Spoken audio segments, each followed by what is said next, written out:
So that created a national Green Party that's actually a federation of state parties. So each state party is fairly autonomous and independent in recognition of different local conditions in each of those places. That what we need here in Pennsylvania, where I live, is different from where Chris is at, different from the West Coast. We live in different climates, different what would you say, environmental climates as well as political climates, and each state should have a large amount of leeway to customize their strategy on how to win a green future. Not only that, as Garrett mentioned earlier with ballot access, we have 50 plus laws regarding how Right. a political party is organized at the state level. Just like ballot access laws are not uniform, what a party actually looks like, whether you can even register, right? You can't register green where I live in Illinois. There's no party registration, and it's like that in, I don't know, maybe 40% of the states, 50% of the states. So there, it also is kind of, if you want to do it differently like we do, we kind of have to allow for the variation in our legal structure, because the states all control it independently, and it makes it it's intentional. It's intentionally complicated. Yes, right. It's very intentionally complicated, and so by kind of supporting these state parties, each state party can track those complications of electoral laws and all, and report back to the national party about, hey, here's the conditions and here's what we need help with, right? Usually ballot access comes down to a combination of paying some sort of fee to appear on the ballot and collecting signatures from voters that live in that district or in that state on a petition that has to be filed with the state. So usually there's some combination of the two, and how much it's one versus the other depends on the state. So, we have to coordinate that at a state level. But anyway, so there's a lot of reasons to support states as kind of the primary place where you do a lot of your Green Party organizing work. But we come together in a national federation to discuss all of the issues that we face in common, and how we can hopefully help each other in our acts, supporting candidates and getting on the ballot and supporting actions on the ground and things like that.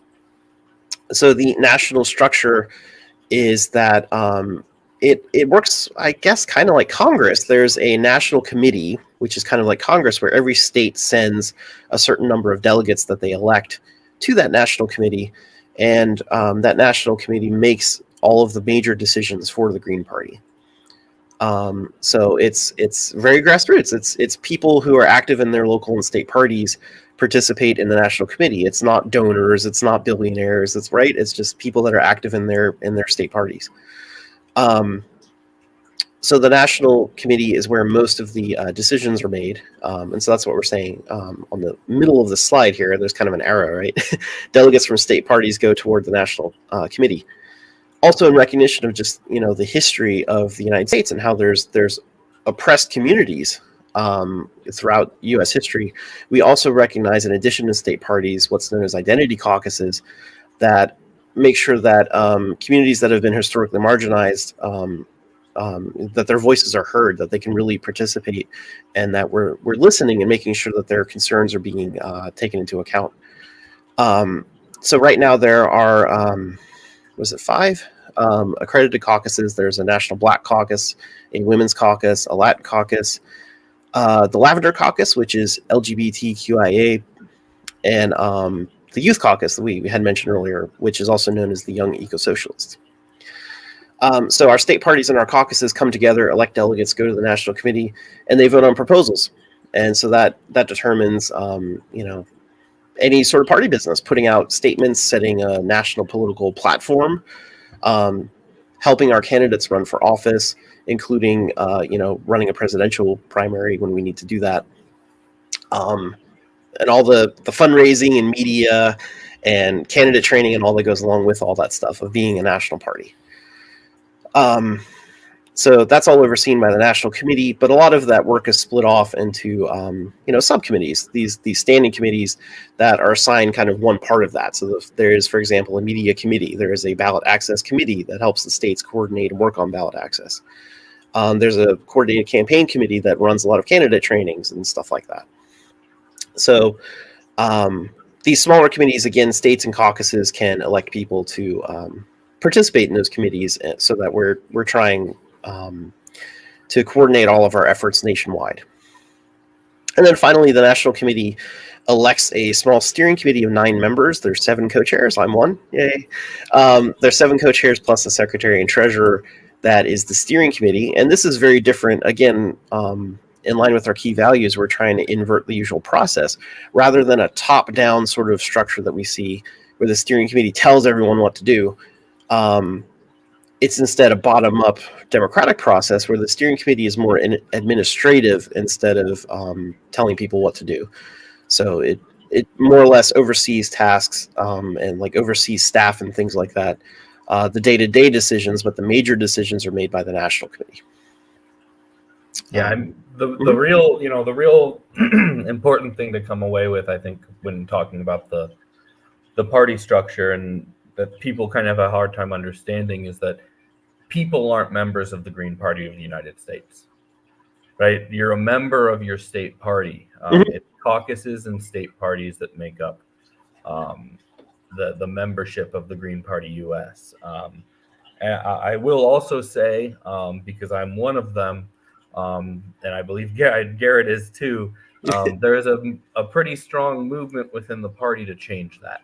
There's a push in the party that we shouldn't be a confederation of state parties, but we should be a membership-based, dues-based party on the national level. So, that's something that's brewing, but that's a major structural change to the party that will take a good amount of time to accomplish. Yeah, that's its own conversation to figure out how to implement that the right way. But definitely, there's a lot of sense in how the current state structure works because of different election laws in each state and things like that. But then also, because of the different state laws, also, it's sometimes really hard for us to track our membership because not every state allows you to register with a party.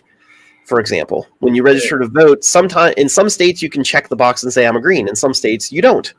And so it's hard for us to know even who our members are sometimes and how to reach them. And this all gets solved by having a national membership program. So I think because that's internally Garrett said, there's formulas that determine how many delegates people get. Well, what it means to be a Green in California is different than what it means to be a Green in Illinois, right? Our system actually majorly benefits California, and there are 100,000 plus registered Greens. But here in Illinois, we don't have registration, and you're only a Green if you're a dues-paying member, right? So when we're asked how many members we have, the standard is totally different, right? Different states. Right. So it manifests some weird stuff in our structure right. That would, as Garrett said, be solved by going to a membership standard. Yeah. And other organizations have also seen success at using that sort of dues-based membership also as a fundraising thing, and that includes historically with the Socialist Party, Eugene Debs, that having most of your fundraising actually come from membership dues means that you're accountable to the members, you're accountable to individuals, you're accountable to the people that you serve, which again is very different from how politics works today. And so I think this would potentially be a very good change, but it would also be a pretty big change. So it's still under discussion within the Green Party. For now, this is how it works on the slide here.